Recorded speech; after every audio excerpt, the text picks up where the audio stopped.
Vamos ler a palavra de Deus. Números 6. Amém? Número 6, versículo 25. Diz assim: o Senhor faça resplandecer o seu rosto sobre ti e te conceda graça. Eu vou ler novamente. O Senhor faça resplandecer o seu rosto sobre ti e te conceda graça. Vamos fechar os nossos olhos e vamos orar. Senhor meu Deus e meu Pai, eu te louvo e te agradeço, ó Deus, pela tua palavra aberta diante de nós. Aqui está a tua igreja reunida.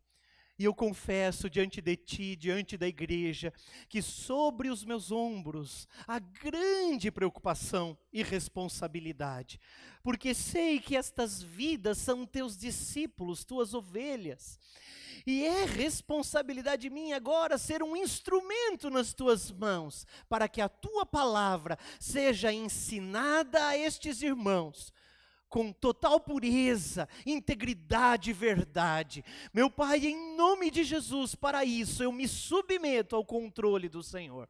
Tu sabes, Senhor, que eu nada sou. Eu não passo de um vaso, de um pedaço de barro que o Senhor uniu, que o Senhor moldou.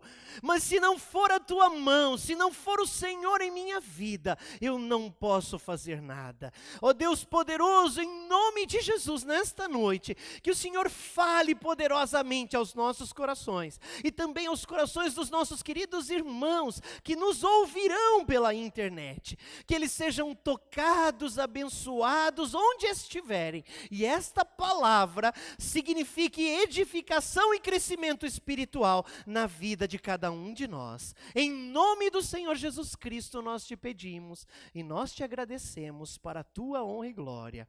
Amém, Jesus. Amém, irmãos. Graças a Deus. Que bom. Eu acho que eu nunca comecei uma mensagem, eu não me lembro. Nas minhas anotações não encontrei. Eu nunca comecei uma mensagem por números. Talvez seja a primeira vez. Glória a Jesus. Veja como Deus pode falar conosco, com números, com Levítico, com o livro que for, porque a palavra de Deus é integral, né? Ela é uma palavra, embora seja composta por 66 livros. Então, glória a Deus. Este texto que a gente leu, eu li uma parte, um versículo, da oração sacerdotal. Da oração sacerdotal. Quando eles terminavam, ou até hoje, quando eles encerram e terminam um culto lá em Israel, o sacerdote faz esta oração. Quando nós terminamos o culto aqui, nós oramos a bênção apostólica, não é? Dizemos que a graça de nosso Senhor Jesus Cristo, o amor de Deus Pai, a comunhão do Espírito Santo, seja convosco hoje e para sempre. Mas os sacerdotes usavam este trecho da palavra. E eles diziam: o Senhor te abençoe e te guarde, o Senhor faça resplandecer o seu rosto sobre ti e te conceda a graça. O Senhor volte para ti o seu rosto e te dê a paz. Né? Note que em 2 dos 3 versículos há a menção do rosto de Deus. No versículo 25 que nós lemos, fala que o Senhor faça resplandecer o rosto dele sobre você. Não é o meu rosto. Que o Senhor faça resplandecer o seu rosto. Esse seu é se referindo ao rosto de Deus. Resplandecer o rosto de Deus. Que o rosto de Deus brilhe sobre você, para te abençoar. Não é? E te conceda a graça. A graça é o presente de Deus, é o perdão, é o favor que nós não merecemos, mas Ele nos dá porque é um presente, porque nos ama, na verdade. Por isso que Ele nos dá. Então, que o Senhor faça resplandecer o seu rosto sobre ti e te conceda a graça. No último versículo 26 dessa oração sacerdotal, ele diz assim: que o Senhor volte para ti o rosto. Não é? Voltar o rosto, você sabe o que é isso? Sabe quando você cumprimenta alguém na rua E a pessoa não vê você, às vezes tem o insufilme no carro, não enxerga. Você está enxergando, mas de fora para dentro não está vendo. E aí a pessoa não olha para você, ela não vira o rosto para você. Ela continua atenta no carro, não é? Sabe essa hora? Então o texto está dizendo que o Senhor volte o seu rosto para nós. Que o Senhor olhe para nós, sabe? No versículo 25 está falando que o Senhor dê um sorriso para nós. Que Ele se alegre conosco. Não é sorriso de uma gargalhada, não é aquele sorriso assim, bem feito, não é esse tipo de sorriso. É um sorriso é igual um pai dá para o seu filho, quando ele se alegra com o filho, né? Então se alegra, eu me alegro quando eu vejo o Mateus tocar lá, eu vou puxar a sardinha, a brasa para minha sardinha, mas eu fico feliz, né? Você acha que não? O pai fica todo, mas eu me alegro com isso, eu dou um sorriso. Né, já abro o sorriso. E assim, é disso que está falando o versículo 25. Que o Senhor abra um sorriso para nós. Que Ele se alegre conosco. E no versículo 26 está dizendo que Ele vire o rosto para nós. Quer dizer, que Ele olhe para nós. Um exemplo do Senhor olhando para nós é a ocasião de Zaqueu. Com certeza você já ouviu sobre essa história. Eu não vou pregar sobre isso, mas o Espírito Santo tocou no meu coração para mencioná-la. Zaqueu estava em cima de uma árvore, ele era um homem de pequena estatura, e ele estava em cima da árvore por duas razões. Jesus estava cercado de pessoas, uma multidão, e ele queria ver Jesus. Né? E o segundo motivo, ele tinha vergonha de chegar no meio daquela multidão, porque seus procedimentos não eram, a sua conduta não era adequada, vamos dizer assim. Então ele sobe numa árvore e quando Jesus passa, ele está olhando. Ele não chama Jesus nada.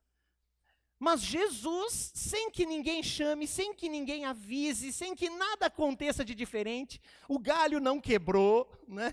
Não aconteceu nada de diferente, mas Jesus voltou o seu rosto para Zaqueu e falou: Zaqueu, desce daí, vem cá, porque me importa que eu vá para a sua casa, que eu vá fazer uma visita na sua casa, não é? O Senhor Deus eterno olhou para um ser humano. Sabe o que é isso, irmão? Lembra quando eu falei no início que a gente precisa ter sensibilidade de Deus para entender o valor das coisas de Deus? Isso é um exemplo. Porque que coisa gloriosa, eu não sou digno de Deus voltar seu rosto para mim. Não, eu é que tenho que ficar olhando para Deus e olhando, porque Ele é Deus e eu não sou nada, eu sou criatura. No entanto, esse Deus eterno é tão maravilhoso em amor que Ele volta o seu rosto para nós, quer dizer que Ele olha para a gente. E quando Ele olha para a gente, Ele não vê assim uma multidão. Embora a gente seja tão pequenininho, quando Ele olha para nós, Ele olha para cada um de nós individualmente. Pastor, como o senhor sabe disso? Acho que é só positivismo que o senhor está falando. Não é não.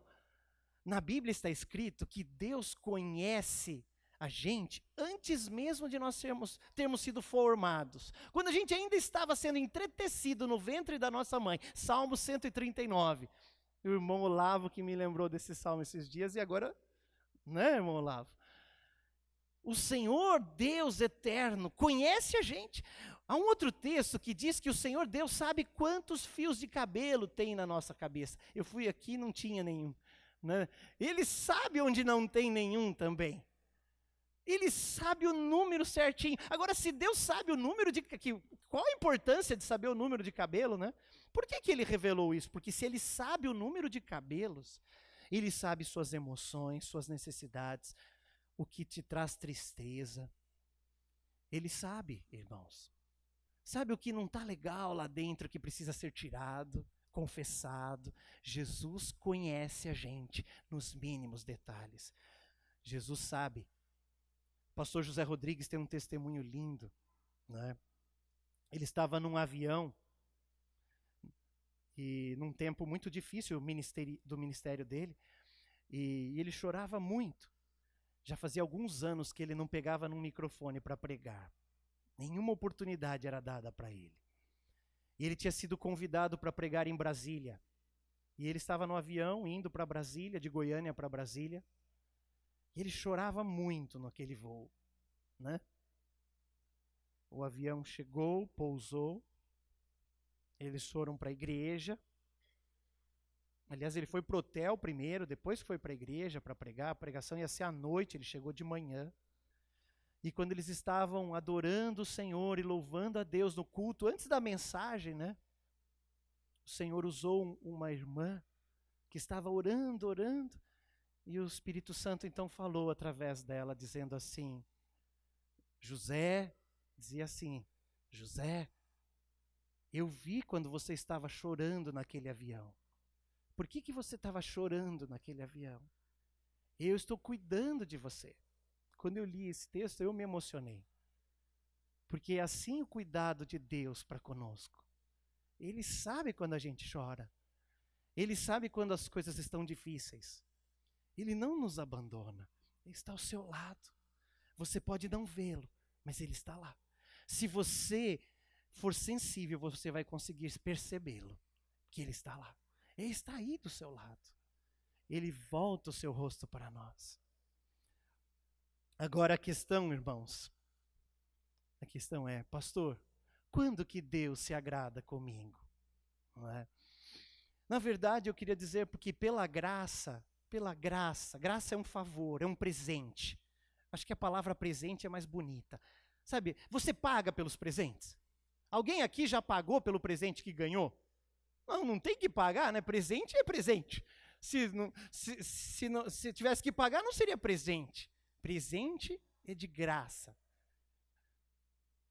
Então, por causa desse presente, por causa da graça de Deus, Ele olha para nós constantemente, desejando que venhamos a Ele. Jesus faz o convite, na sexta-feira nós compartilhamos aqui esse texto, quando Ele nos diz assim, vinde a mim, todos vós que estáis cansados e sobrecarregados, e eu vos aliviarei. Né? Vinde a mim, você que está cansado, e eu vos aliviarei. Então esse convite é a graça de Deus, é extensivo para todo mundo. Qualquer pessoa. Se você perguntar, pastor, tem uma pessoa se prostituindo, o Senhor tem misericórdia daquela pessoa. Tem uma pessoa que agora está planejando um assalto, o Senhor tem misericórdia daquela pessoa e ama.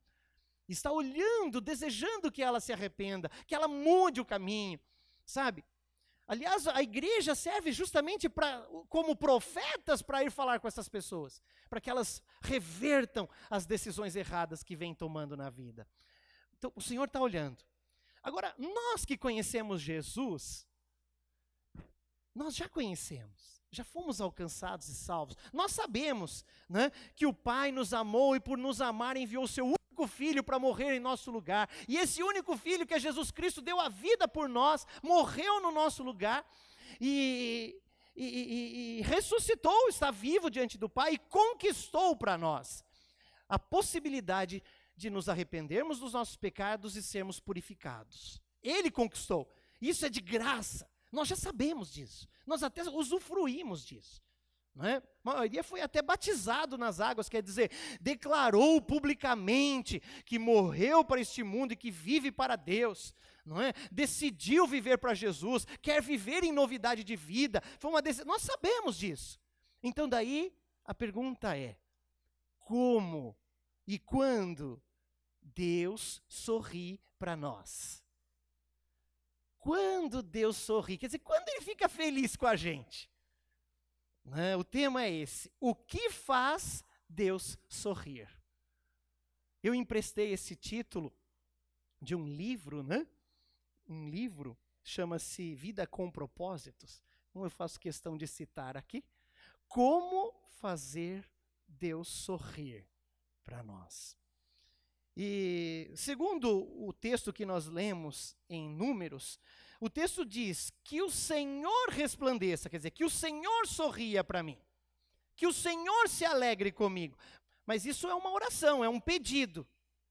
Será que Ele vai se alegrar? Quando Ele vai se alegrar? Em que circunstâncias? Né? No Salmo 119, versículo 35, está escrito que o Senhor faça resplandecer o seu rosto sobre ti e te conceda a graça. Nós lemos no início do culto esse texto. Na Bíblia Viva, em Números, o texto de Números foi traduzido Olha só como ele diz assim, que o rosto do Senhor brilhe de alegria por causa de vocês, que ele tenha piedade de vocês e lhes conceda o seu favor e a sua paz. Não é? Assim foi a tradução na Bíblia Viva. Não é? Então eu fiz questão de trazer para você esses trechos da palavra. No Salmo 119, 135, na Bíblia Viva está escrito assim: ilumina-me com a luz do teu rosto e ensina-me a cumprir as tuas ordens escritas. Olha que coisa linda, né? Olha como é claro. Quer dizer, que o Senhor fique feliz comigo. O que faz Deus feliz comigo? O que eu tenho que fazer para Deus se alegrar com a minha postura? Não é? Na palavra de Deus tem um exemplo poderoso disso. Tem alguns, mas eu queria destacar um. O exemplo de Noé. Noé. Então, por favor, abra sua Bíblia no texto de Gênesis, capítulo 6. Você já está em Números, vamos para Gênesis. Gênesis, capítulo 6.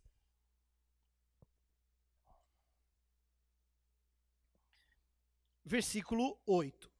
Nós vamos ler vários versículos aí, mas primeiro só o 8. Gênesis 6, versículo 8. Você que está com a Bíblia na tradução de Almeida, revista e corrigida, né, a ARC, lá está escrito assim: Noé, porém, achou graça aos olhos de Deus. Quer dizer, Noé, porém, né, Noé, porém, viu que Deus se alegrara com ele. Né? Na Bíblia NVI está escrito: a Noé, porém, o Senhor mostrou benevolência. E na Bíblia Viva está escrito assim: mas Noé dava alegria ao Senhor. Mas Noé dava alegria ao Senhor. Olha que coisa bonita. Qual filho que dá alegria ao seu pai? Não é? Se a gente perguntar para um pai, se eu perguntar para o meu pai, falar para o meu pai, né? Pai, o que eu devo fazer para te dar alegria? Não é? Será que meu pai vai dizer assim: que você compre um carro novo para mim? Certamente ele não vai dizer isso. Acho que nenhum pai vai dizer isso. Que você compre uma casa nova para mim. Eu creio que não. Não vai dizer isso. Talvez que ele diga assim: que você fique junto comigo, que você me leve para passear na praia. É tão bonito, tem uma família na igreja que faz isso, achei muito bonito. Nós temos que fazer isso, pelos nossos familiares, pelos nossos pais, levá-los passear, cuidar deles, fazer o melhor por eles. Isso significa amá-los. Então, eu separei aqui, irmãos, 4 atitudes. 4 atitudes que atraem a alegria do Senhor, que deixam Deus feliz com a gente, sabe? 4 atitudes que deixam Deus feliz com a gente. Não é? Antes de falar as 4 atitudes, eu quero falar só mais um pouquinho, faltou uma parte importante. Quando a gente vê que Noé dava alegria ao Senhor, ou que Noé achou graça diante de Deus, não quer dizer que Noé é perfeito, sabe, irmãos? É importante nós entendermos isso. Alguém poderia pensar: então, pastor, Noé era um homem perfeito, santo. Não, ele era muito obediente, a Bíblia diz que ele era um homem íntegro, né? No versículo 9 fala isso. Mas não perfeito, não conforme a perfeição de Deus. Sabe, não conforme Jesus. É diferente. Mas diante da geração que Noé vivia, e eu não estou pregando que Noé era um homem pervertido, não é isso, misericórdia, mas durante a vida de Noé, ele viveu dias em que a Bíblia descreve a sua geração como uma geração que rejeitou Deus, uma geração que abandonou os caminhos do Senhor. Eles eram violentos, eles eram imorais, eles eram maus, tão maus que Deus se viu na necessidade de destruir a terra, destruir a vida na face da terra, digamos assim. Eram os dias de Noé. Então, se você vê no capítulo 6, nos versículos anteriores, por exemplo, no versículo 5, está escrito assim: o Senhor viu que a perversidade do homem tinha aumentado na terra, e que toda inclinação, olha só, a inclinação dos pensamentos do seu coração era sempre e somente para o mal. Olha que coisa, está dizendo o seguinte: que antes mesmo de praticar o mal, a tendência, a inclinação humana era para fazer o que é mal, e o texto diz só o que é mal. Você já pensou? Tanto que Deus decidiu, vou acabar com a vida na terra. Mas em comparação com essa geração pervertida, estava Noé. Era exatamente o oposto. Eles odiavam Deus, Noé amava. Eles desobedeciam Deus, Noé obedecia. Não é? Era totalmente diferente. Então, Noé atraiu a alegria do Senhor. E o texto está dizendo isso. Então vamos analisar as 4 atitudes dele para nós podermos imitá-lo. Tá bom? Primeira atitude. Deus sorri quando nós o amamos de todo o coração. Deus sorri quando nós o amamos, quer dizer, amamos a Deus, de todo o coração. Não é? Está escrito na palavra de Deus, Jesus repetiu esse texto em Mateus, no capítulo 22, versículo 37, nós até já lemos aqui, quando Jesus disse assim, perguntaram para ele, qual o principal mandamento? Jesus falou assim, ame o Senhor teu Deus. Amarás o Senhor teu Deus de todo o seu coração, de toda a sua alma e de todo o seu entendimento. Não é? Aí Jesus continuou dizendo, existe um segundo tão importante quanto, amarás o teu próximo como a ti mesmo. E eu já expliquei aqui por que é importante. Já disse para os irmãos que se eu não cumpro o segundo, eu estou descumprindo o primeiro. Por quê? Se eu não amo o meu próximo, que é criado por Deus, a imagem e semelhança do meu Deus, se eu odeio o meu irmão, como que eu amo a Deus? Deus fica triste e fala, mas aquele seu irmão, fui eu que o fiz, ele é meu filho, eu o amo, você não ama? Não, eu não gosto daquele meu irmão. Então, em outras palavras, a gente não gosta de Deus. Então, quando Jesus disse, amarás o Senhor teu Deus de todo o teu coração, de toda a tua alma e com todo o teu entendimento, né? E amarás o teu próximo como a ti mesmo, ele estava dizendo, para amar a Deus, tem que amar a Deus de todo o coração e amar o próximo, como a você mesmo. Não é? Então, a primeira atitude, o primeiro comportamento nosso, para atrair sorriso de Deus, se você quer agradar a Deus, pastor, eu quero agradar o meu Deus, ele é tão bom, eu não mereço e ele faz tudo por mim, e eu quero agradá-lo. É tão bom, eu sou pai, eu fico tão feliz quando meu filho me agrada, faz o que eu gosto, eu fico tão feliz, eu quero que Deus se sinta assim comigo, eu quero que Deus fique ali falando, aquele meu filho, né? Eu fico feliz com aquele meu filho, eu quero que Deus pense assim de mim. Então, ame-o de todo o seu coração, e ame o seu próximo como a ti mesmo. Veja só Noé no exemplo, né? Gênesis 6, versículo 5, a gente já leu, que Deus fala que a geração era pervertida, e o coração daquela geração era inclinada só para o mal. Mas em oposição a isso estava o coração de Noé. O coração de Noé não era um coração inchado, problemático, era um coração inclinado para Deus. Pastor, como o senhor sabe disso? No versículo 9. Veja comigo, 6:9, Gênesis 6:9. Veja que coisa linda o que está escrito lá. Esta é a história da família de Noé, está escrito lá. Noé era homem justo e íntegro entre o povo de sua época. E agora que vem, ele andava com Deus. Noé andava com Deus. Esse andava, irmãos, esse negócio, sabe, não é pouco. A Bíblia usa várias vezes essa palavra andava, ou seguia os caminhos de, para declarar que a pessoa era um seguidor, um discípulo, sabe? Andar com Deus não é simplesmente ficar do lado dele e ficar vendo o que está acontecendo, mas realmente participar da caminhada que Deus escolheu fazer. Viver conforme Deus quer que eu viva. Então isso na verdade, é a declaração de amor nossa. É a declaração de amor. Quando a gente anda, quando o meu filho anda comigo, e ele não que anda comigo que toda hora está do meu lado, mas ele anda comigo no sentido, eu faço o que o meu pai quer que eu faça. Eu vou à escola, eu estudo, eu procuro caprichar, fazer o meu melhor, e ser correto, não mentir para o meu pai, né? Ele está andando comigo, eu fico feliz com isso. Quer dizer, ele está andando nos preceitos ou nos ensinamentos que eu estou transferindo para ele. Eu louvo a Deus por isso, eu fico feliz com ele. Sinal que ele me ama. Se ele não me amasse, não andaria comigo. Noé andava com Deus. Não era só de vez em quando, era 24 horas por dia, sabe? Nós vemos uma demonstração de amor nisso. Olha, na Bíblia, em Gênesis capítulo 5, versículo 24, está escrito que Enoque andou com Deus.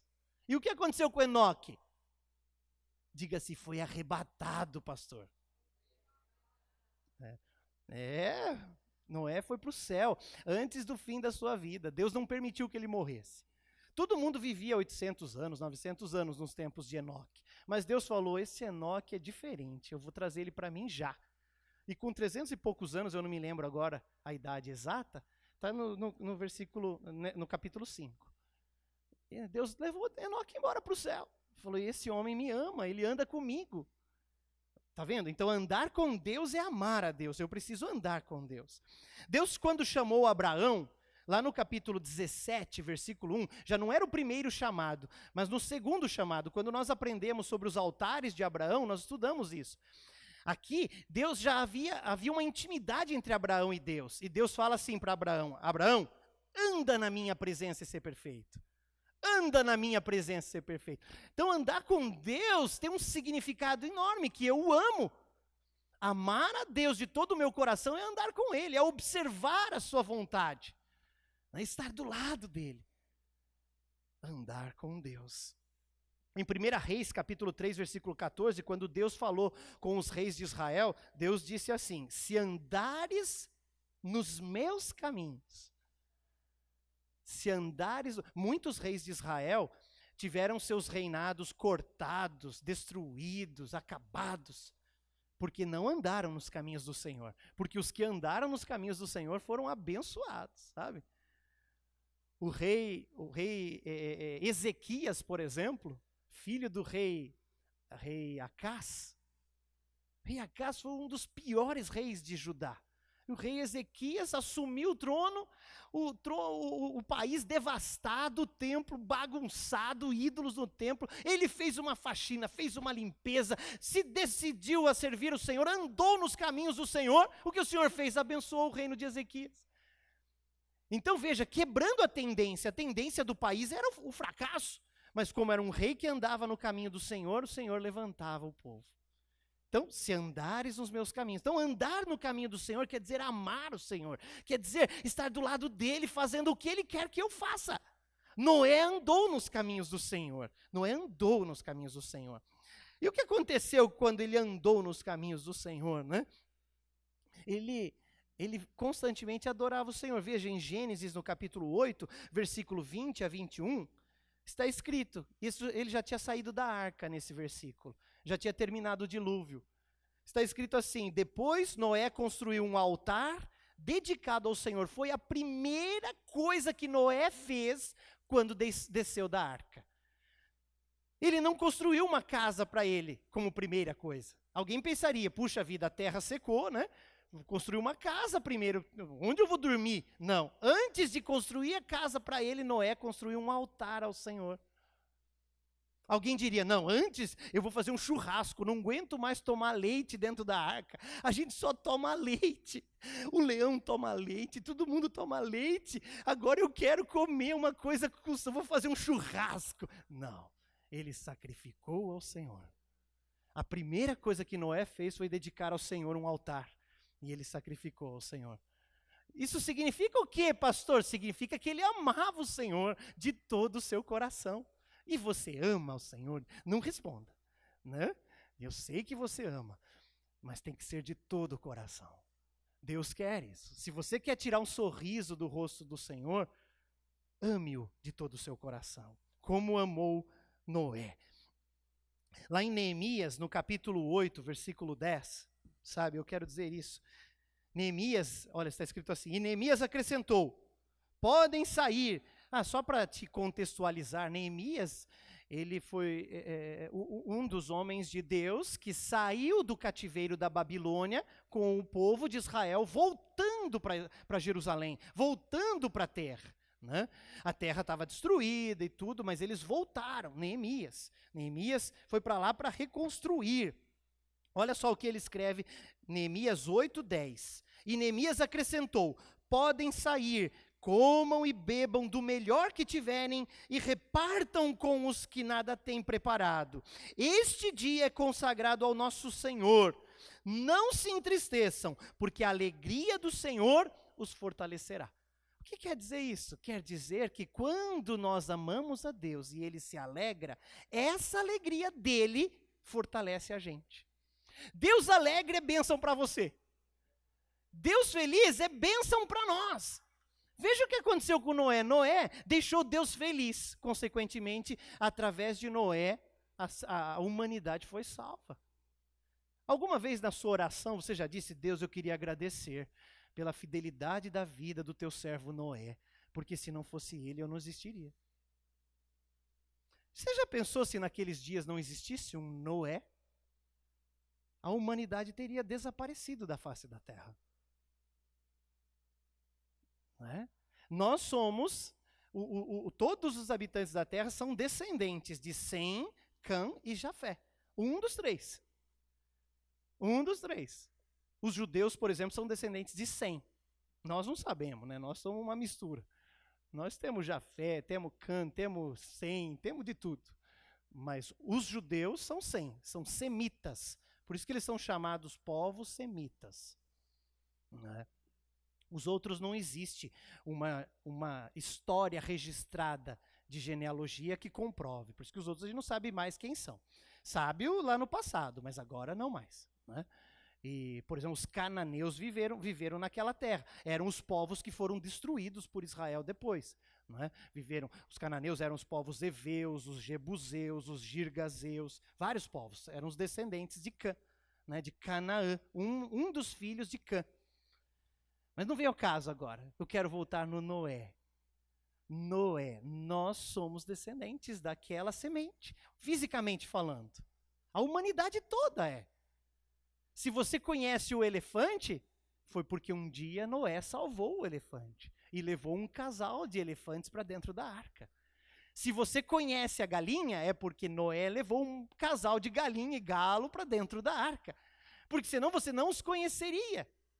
E na verdade foi Deus quem fez os animais irem para a arca. Tudo foi um milagre, porque era impossível acontecer aquilo. Foi um milagre. Mas nós devemos agradecer a Deus. Porque Noé amou a Deus. Quando ele amou, a alegria de Deus abençoou a gente. Segunda atitude. Então a primeira é amar. Segunda atitude. Confiar. Diga para o seu irmão, confia em Deus.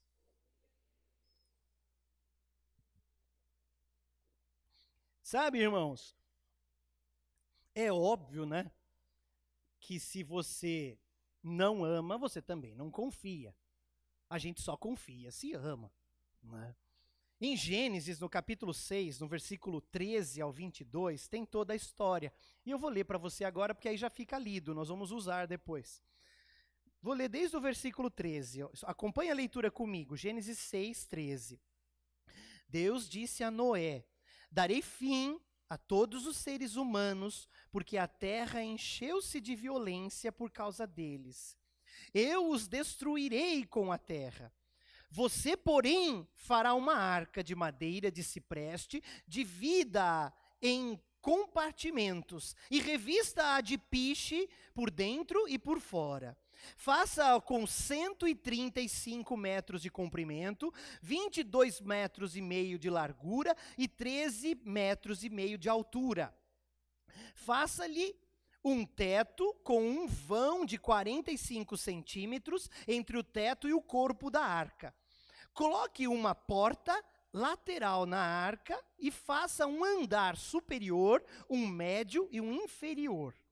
Eis que vou trazer águas sobre a terra, o dilúvio, para destruir debaixo do céu toda criatura que tem fôlego de vida. Tudo o que há na terra perecerá, mas com você estabelecerei a minha aliança, e você entrará na arca com seus filhos, sua mulher e as mulheres de seus filhos. Faça entrar na arca um casal de cada um dos seres vivos, macho e fêmea, para conservá-los vivos com você. De cada espécie de ave, de cada espécie de animal grande e de cada espécie de animal pequeno, que se move rente ao chão, virá um casal a você, para que sejam conservados vivos. E armazene todo tipo de alimento, para que você e eles tenham mantimento. Noé fez tudo exatamente como Deus lhe tinha ordenado.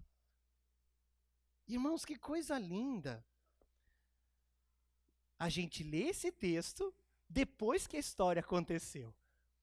Mas que luta se nós estivéssemos no lugar de Noé. Você já pensou nisso? Imagine você um dia, Deus fala com você está orando lá e você sente que Deus está falando com você e Ele começa a dizer para você, olha meu filho, eu vou destruir a terra com águas e eu quero que você construa um navio. E você mora aqui em Piracicaba, que é fresquinho, né? Cidade, temperatura amena, né? Tem mar de tudo quanto é lado. E Deus fala assim, construa um barco. E todos os animais vão entrar nesse barco. Noé deve ter pensado, né?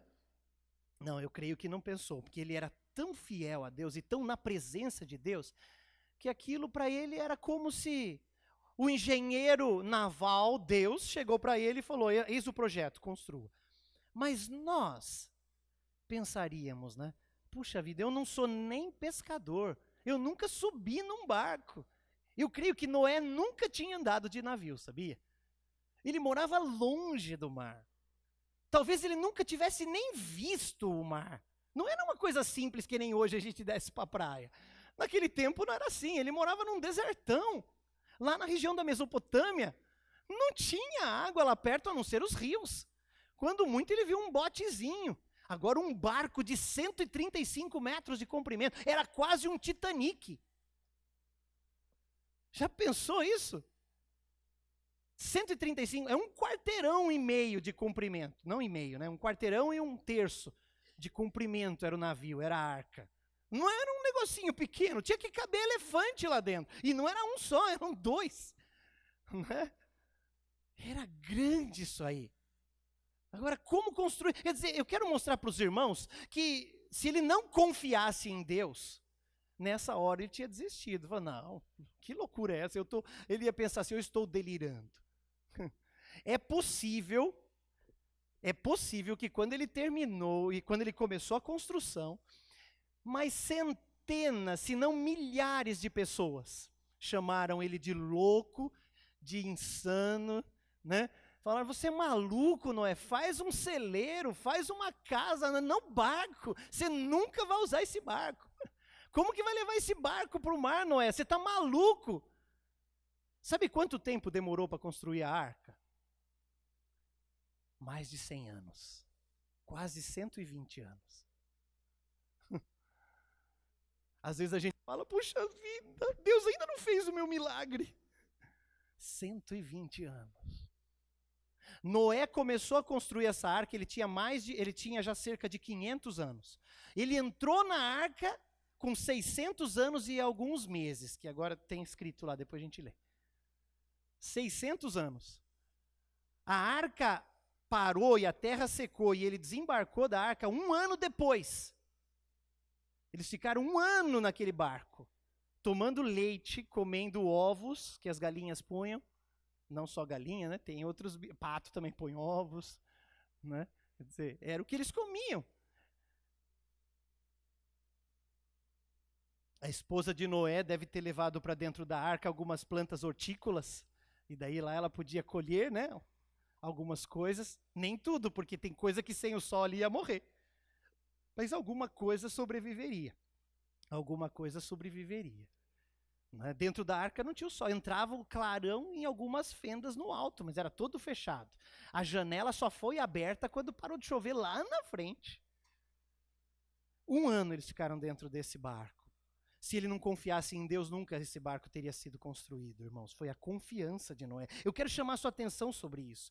Toda aquela mensagem de Deus para Noé poderia não ter nenhum sentido se viesse de um estranho. É isso, eu estou lendo aqui porque fui eu que escrevi. Toda aquela mensagem de Deus para Noé poderia não ter nenhum sentido se viesse de um estranho.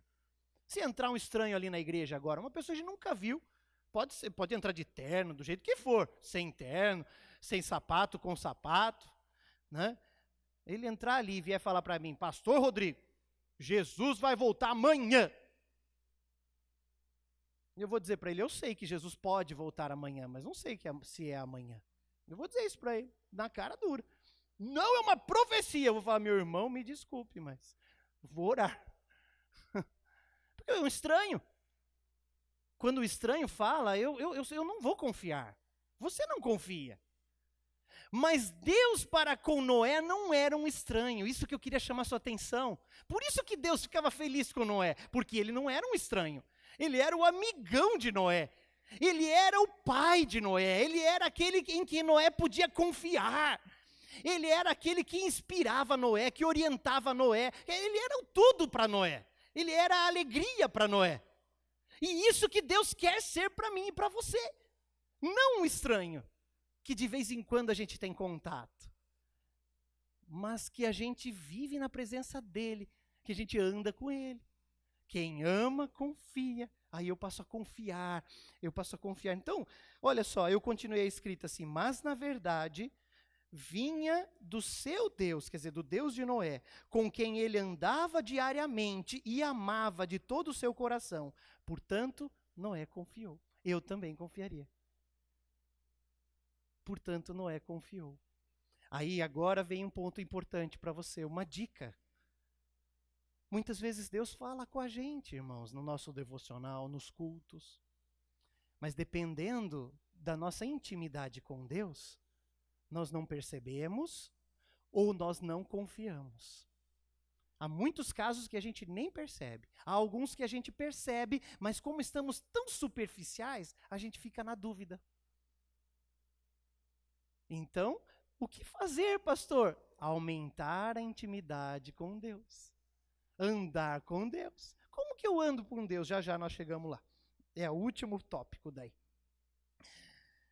Hebreus 11:6 fala que sem fé é impossível agradar a Deus. Então, lembra, agradar a Deus é confiar em Deus. Fé é confiar. Né? O segundo tópico, segunda atitude que nós falamos, a primeira é amar a Deus de todo o coração. Segunda é confiar em Deus completamente. Hebreus 11:6 está escrito, sem fé é impossível agradar a Deus. Então, sem confiança é impossível. Deus não tem como ficar feliz. E o próprio autor aos Hebreus diz, porque aqueles que o buscam precisam crer que ele existe, que é galardoador, presenteador. Então, eu preciso crer. Creia, queridos irmãos. Né? No Salmo 147, versículo 11, fala, o Senhor se agrada dos que o temem, dos que colocam sua esperança no seu amor leal. Você coloca a sua esperança em Deus ou no dinheiro? Você coloca a sua esperança em Deus ou nas eleições? Você coloca a sua esperança em Deus ou no seu trabalho, na sua força e na sua competência? Eu coloco em Deus. Porque até a minha força e a minha competência eu não posso confiar. Porque tem hora que eu acordo, né? Já aconteceu com você, né? Tem hora que a gente fala, Senhor, ajuda. Né? Aí os irmãos põem lá no grupo assim, Deus abençoe irmãos, bom dia. Aí a gente olha assim e fala, glória a Deus, vamos lá. O que é isso? É o Senhor usando a gente mesmo para abençoar alguém. Eu sou muitas vezes abençoado assim. Ou pode ter certeza, se você coloca lá, você tem me abençoado. Terceiro e penúltimo atitude, meu Jesus. Deus sorri quando a gente obedece incondicionalmente. Talvez você fale, ô pastor, amar, confiar, aleluia, mas obedecer? É. Quem confia, obedece. Sabe por quê? Se eu confio, se Deus está falando comigo e eu confio nele, eu vou fazer o que ele mandou, porque eu confio que é bom para mim. E eu nunca vou fazer uma coisa que é mal para mim. Uma das principais razões pela qual o homem desobedece é porque não acredita que aquilo é bom para ele. Sabe por que as crianças desobedecem às vezes o pai? A mãe fala assim, filho, põe blusa, tá frio. Ah, tá nada, mãe. Não é que ele não gosta da mãe. É que ele não acredita que está frio e que vai fazer mal para ele. Ele acha que é muito mais gostoso ficar sem blusa e não ter que se preocupar com aquela blusa que levou e não vai usar. É isso que ele está na cabeça. Então ele não confiou na palavra que a mãe está dando. A mãe disse, põe a blusa que vai esfriar. Ele não confiou nisso. Como ele não confiou, ele não obedece e não leva a blusa. Aí, claro, né, vai passar frio. Certeza. Então nós precisamos obedecer. Agora, trazendo isso para Deus é igual. A gente não obedece a Deus porque não confiamos no que ele falou. Deus falou, amai-vos uns aos outros assim como eu vos amei. Aí a gente ama, mas tem sempre um ou outro que a gente não gosta, porque fez alguma coisa que a gente não gostou. Nós estamos desobedecendo. Por quê? Porque não confiamos que essa ordem de Deus é o melhor para nós. Eu vou ter uma palestra esta semana na Ihara e parte desse material nós vamos falar lá. Né? Deus deu uma oportunidade milagrosa. E como é importante nós amarmos, nós obedecermos, para nós sermos felizes. Obedecer a palavra não é um sofrimento, é o caminho da felicidade. Obedecer a Deus é ser feliz. E desobedecer a Deus, infelizmente, é colher consequências do que Deus já sabia que a gente ia colher. Por isso ele pediu para a gente não fazer aquilo, mas nós não obedecemos. Por que não obedecemos, pastor? Porque não confiamos. Então, se você ama a Deus de todo o coração, sua confiança é maior, porque aí você tem mais intimidade. Se você confia, naturalmente você vai obedecer. Quando a gente estiver se autoavaliando e falar, puxa, eu tenho desobedecido a palavra, pode ter certeza, é porque a sua confiança também está baixa na palavra. Pode ter certeza, é porque o seu amor também está baixo. Eu digo seu, mas poderia ser o meu também. Né? Essa é uma análise para a gente fazer. Como anda? Será que eu tenho atraído um sorriso no rosto de Deus? Ou ele está lá triste, preocupado comigo? Então, terceira atitude é a obediência. Deus falou para Noé, faz a arca assim, essa falou, a arca tem que ter 135 metros de comprimento. Noé não fez com 130. Fez com 135.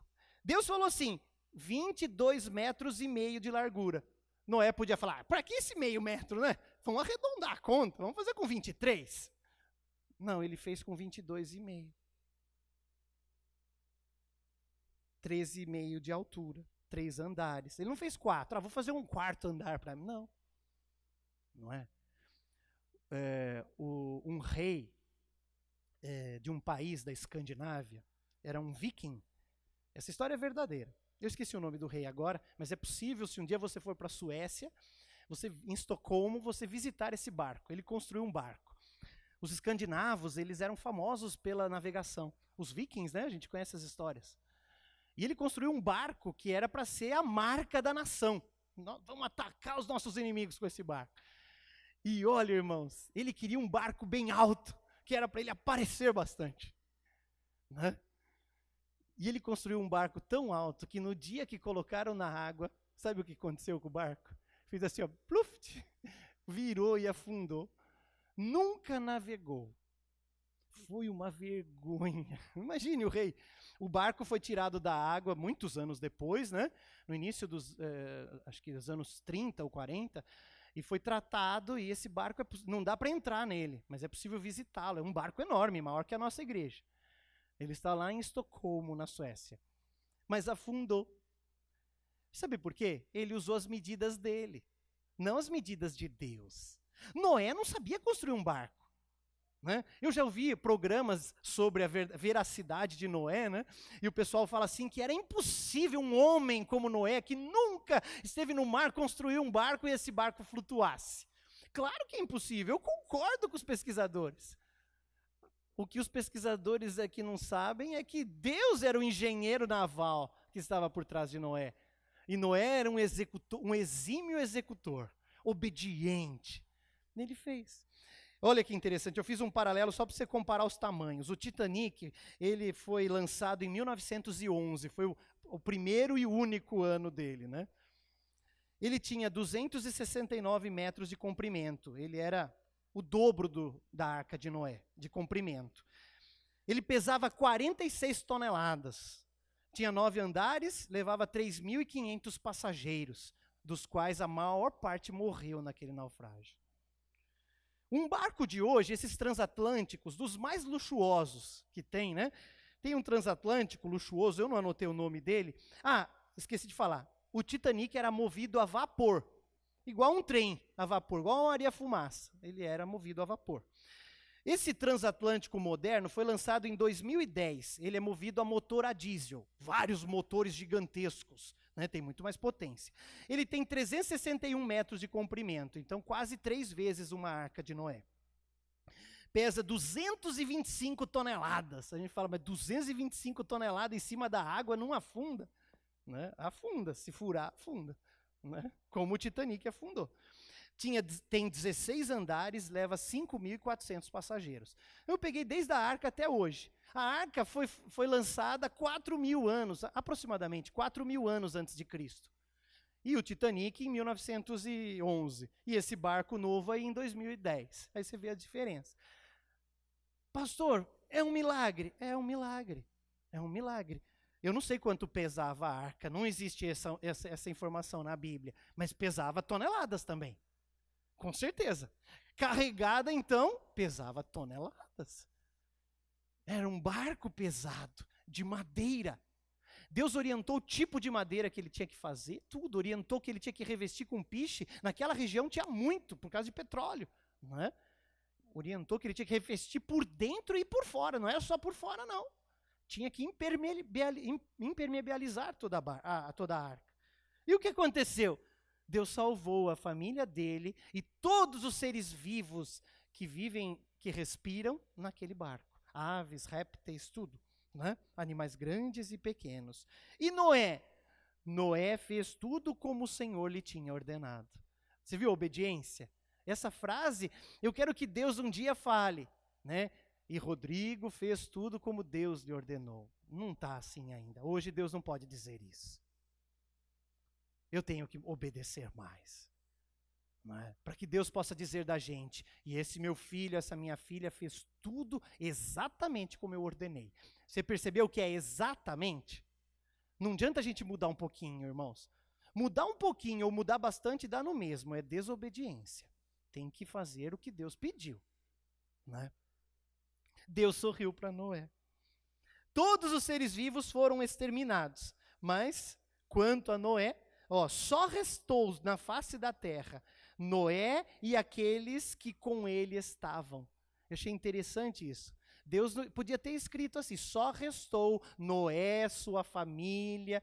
Não, Deus fez questão de mencionar que só restaram os que estavam com o Noé, porque a aliança de proteção era com o Noé, a cobertura era sobre o Noé. O Salmo 91, versículo 1, que diz, aquele que habita no esconderijo do Altíssimo, a sombra do Onipotente descansará. Esse versículo se cumpriu na vida do Noé, e se cumpriu indiretamente na família de Noé. A família desfrutou da bênção de Noé. Então o texto está dizendo, só restaram Noé e os que estavam com ele, que estavam debaixo da cobertura, da aliança que Deus estabeleceu. Nos nossos dias há uma arca, é a igreja do Senhor Jesus. E só restarão vivos, ou só serão salvos, os que estiverem debaixo dessa cobertura, a igreja. Não é debaixo do pastor, debaixo do Senhor Jesus Cristo, o bom pastor. Só os que estiverem aí nessa arca serão salvos. Quarta e última atitude. Deus sorri quando usamos as habilidades que Ele nos deu para louvá-lo. E eu quero ler o texto para você. Isso está escrito em Gênesis, no capítulo 8, Gênesis 8, verso 15 a 17. Vou Vou ler, irmão, por causa do horário avançado. Eu já estou terminando. 8, do 15 ao 17. Então Deus disse a Noé: saia da arca, você e sua mulher, seus filhos e as mulheres deles. Faça que saiam também todos os animais que estão com você, as aves, os grandes animais, os pequenos que se movem rente ao chão. Faça-os sair para que se espalhem pela terra, sejam férteis e se multipliquem. Você percebeu a ordem, a orientação de Deus para Noé? Era assim, Noé ia começar uma nova terra. Ele era o fundador, ele era um novo Adão. Ele ia começar a terra, não é? Ele ia começar a estrutura, a organização social, tudo ia começar através da família dele. E Deus deu orientações. Deus falou para ele assim, primeira orientação, saia da arca. Saia da arca. Tem um momento que a gente precisa ir. Saia da arca. Segundo, ele disse, faça com que saiam também os que entraram, seus filhos, sua mulher e as mulheres dos seus filhos. O que é isso? Cuide da sua esposa. Cuide dos seus filhos. É isso que Deus está falando para Noé. É as orientações, Noé. Eu te dei habilidades agora, para você sair da arca. Vai cuidar da sua esposa. Vai cuidar dos seus filhos, das mulheres deles. Vai formá-los, vai ensiná-los. Eu tenho uma aliança com você, mas eles precisam ser orientados. Vai cuidar deles, Noé. Isso fala algo muito importante para nós nos nossos dias. Sabe, uma atitude que agrada a Deus é quando a gente usa as nossas habilidades que Deus nos deu para fazer as coisas simples da vida pelo nosso próximo. Especialmente para os da nossa própria casa. As coisas simples, sabe?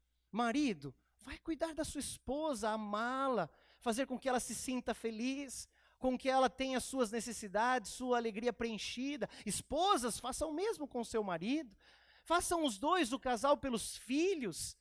Cuidem deles. Zelem pela parte física, mas pela parte espiritual, pela parte emocional deles. Conversem com seus filhos. Filhos, conversem com seus pais, se abram. Pais e filhos, nós somos os melhores amigos. Eu falo isso para o meu filho, falo, filhão, a hora que você quiser falar com o papai, o que você quiser, pode falar.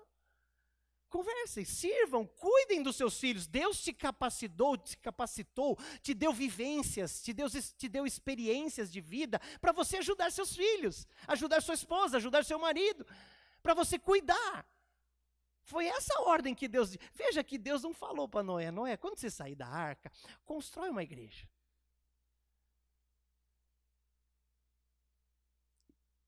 Deus não falou isso. Noé, quando você sair da arca, faz propaganda do meu nome. Deus não falou isso. Não é essa a principal coisa que Ele quer que a gente faça, mas que a gente cuide dos nossos. As famílias têm sofrido terrivelmente e isso entristece o coração de Deus. Como eu agrado a Deus? Cuidando dos filhos de Deus. Lembra da mensagem? Lembra? Eu confio lá na escola dos meus filhos, lá em Sorocaba, o Colégio Aquas. Porque eles amam meu filho, amam minha filha, eles cuidam deles como se fosse o filho deles. Então eu amo aquela escola. Por que eu amo aquela escola? Ela não fez nada para mim. Fez para os meus filhos. Quando você faz por um filho de Deus, você está fazendo para Deus. Mateus, capítulo 25, diz isso. O que fizeste a um dos meus pequeninos, a mim me fizeste. Então mas cuide com zelo. Ore todas as noites. Ou se você ora de manhã, ore todas as manhãs por sua família. Se possível, chore por eles. Às vezes a gente fica lá, vamos orar, tudo. Não, vai orar você. Se eles forem, é melhor, faz o culto, mas vai orar. Ore por eles, chore, cuide. Noé, cuida da sua esposa, cuida do seu filho. Sabe, irmãos? Vai trabalhar para a glória de Deus. Deus te deu uma competência. Tem irmãos aqui que dançam, irmãos também. Tem irmãos que tocam, tem irmãos que cantam, tem irmãos que constroem. Né? Tem irmãos que consertam, Tem irmãos que pegam equipamentos eletrônicos pequenininhos e com o soldador fica perfeito a instalação, não é? O que é isso? É uma habilidade. E a pessoa acha que essa habilidade só serve para ganhar dinheiro? Não, Deus é glorificado através da sua profissão. Deus gosta, Deus é louvado quando você trabalha bem. Aí vai lá o cara lá na sua empresa, na sua loja, no seu trabalho onde você é contratado, e fala assim, puxa, que trabalho bom que você fez, hein? Muito bom. Aí você fala, obrigado. Não é essa a resposta. Né? Você pode falar obrigado, mas essa resposta está incompleta. A resposta correta é assim, obrigado, mas graças a Deus, Deus que me deu habilidades para poder fazer o meu melhor. Eu estou aqui para fazer o meu melhor. Não é? Quando alguém pedir para você assim, conserte isso para mim, por favor, né? Vai lá na oficina do Leandro, fala, conserte essa moto, deixa ela perfeita para mim, eu preciso, eu gosto. Aí o Leandro não vai falar assim, eu vou fazer o possível, não, ele vai fazer, eu vou fazer o meu melhor, porque Deus me deu habilidades para fazer isso. Irmãos, Deus é louvado com isso. Quem falou que Deus só se alegra com a profissão de pastor? Está errado. Deus se alegra com a sua profissão. Os professores que ensinam as crianças estão formando. Como isso é importante. Como eu fico triste quando eu vejo um professor, eu sei que ganha mal, ganha muito mal, mas falando assim, eu não estou nem aí. Eu fico triste com isso. Porque as crianças não têm culpa que o professor ganha mal. Nem Deus tem culpa. E a pessoa está perdendo a oportunidade de glorificar a Deus, fazendo um trabalho perfeito. Faça o seu melhor. Deus quer o seu trabalho. O irmão Jefferson lá que monta aquelas máquinas, né? E depois eu vou trabalhar com elas. Aquelas máquinas que colhem a cana, colhem o milho, colhem a soja. Faz perfeito. E ele estava me contando lá o zelo que tem que ter. Os irmãos que trabalham na área de transporte, na área de construção, na área de ensino, na área do direito, em casa, não é? As mães. Que importância, o mais importante de tudo. A sociedade não existiria se não fossem as mães. Que abrem mão de muitas vezes ter uma profissão assim, não mais tranquila, mas menos rotina, mas abrem mão para servir o lar. Às vezes não abrem mão da profissão e fazem os dois bem feito ainda. Quando alguém fala, olha, você é uma heroína, você diz assim, glória a Deus, é Deus quem me fortalece.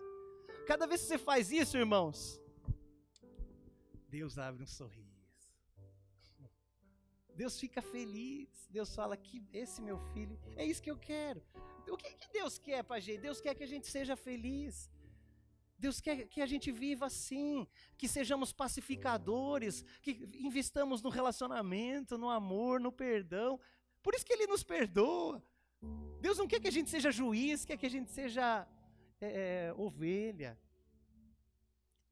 Então, você quer louvar, adorar, tirar a alegria do coração de Deus? Você quer dar alegria para o Pai Celestial? Ame-o de todo, vamos dizer comigo, amar a Deus de todo o coração. Confiar em Deus completamente. Mesmo que Ele não te conte como vai ser o milagre. Confiar é confiar. Se Deus vier falar, meu filho, você precisa confiar em mim, eu vou pôr uma venda nos seus olhos. É confiar mesmo, completamente. É o segundo, né? Terceiro, obedecer a Deus. Só tem uma palavrinha que eu incondicionalmente. Fale, obedecer a Deus incondicionalmente. Isso. E louvar a Deus através da minha vida. Né? E aí Deus vai sorrir para você. Deus vai sorrir. Deixa eu ver se faltou alguma coisa. Acho que não. Glória a Jesus. Aleluia, Senhor. Olha, quando vivemos sob a luz de Cristo em nossas vidas, nosso enfoque muda.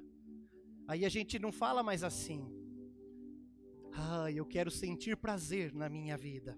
Não. Eu quero que Deus sinta prazer na minha vida. Não eu quero sentir alegria na minha vida, eu quero que Deus sinta alegria na minha vida. Quando você desejar que Deus se alegre com a sua vida, aí você vai se alegrar também. É como num casamento. Quando eu faço minha esposa feliz, eu sou feliz. Não porque ela me faz, mas não porque ela me faz. Porque eu sou feliz porque ela ficou feliz. É essa a felicidade. Assim deve ser um casamento. Quando você casar com alguém, não case para ser feliz. Case para fazer a pessoa feliz. Eu disse isso no casamento de quase todo mundo que eu fiz, eu celebrei. E Deus vai abençoar você grandemente. Feche os seus olhos, queridos irmãos. Eu quero orar pelos irmãos. Vamos fazer Deus sorrir, né? Oh, glória a Deus. Se a igreja fizer Deus sorrir, a igreja vai alcançar a humanidade. Se a igreja fizer Deus sorrir, não vai haver gente enferma, não vai haver gente com problema. Deus vai derramar poder, vai fluir o poder. Porque a igreja é a arca do Senhor dos nossos dias. Naquele tempo a aliança foi com Noé, nos nossos dias é através de Jesus. O sangue de Jesus, sangue da nova aliança. Nós vivemos a nova aliança. Senhor Deus poderoso, eu oro a Ti, Pai, pelos meus irmãos que aqui estão e também pelos meus irmãos que nos ouvem, nos assistem pela internet. Peço a Tua bênção, Senhor, sobre cada vida. Meu Pai, nós desejamos que o Senhor se agrade conosco. Nós sabemos, Jesus, e eu oro agora, pensando mais especificamente na minha vida. Eu sei que há muito que preciso mudar com relação a essas 4 atitudes, para que o Senhor possa se alegrar comigo. Oh Deus, o desejo do meu coração mais profundo e mais sincero é que o Senhor possa ficar feliz com a minha vida. Oh Deus, que eu não seja um mero explorador de bênçãos.